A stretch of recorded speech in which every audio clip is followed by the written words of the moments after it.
Et alors, malgré le lancement de cette campagne de vaccination, nous n'échapperons pas forcément à de nouvelles restrictions après les fêtes. Dans le journal du dimanche, ce matin, le ministre de la Santé n'exclut pas un troisième confinement. Nous prendrons les mesures nécessaires si la situation devait s'aggraver, dit Olivier Véran, car on ne peut pas laisser flamber l'épidémie à nouveau. Louis Draguenel, est-ce que cette hypothèse est sérieusement à l'étude au sein du gouvernement ? Clairement oui, car les nouvelles contaminations restent élevées, autour de 15 000 détections chaque jour. On compte également 1500 hospitalisations quotidiennes.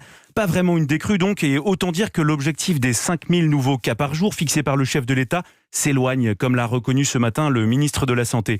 Alors au sein de l'exécutif, on réfléchit à deux hypothèses pour faire face à une troisième vague.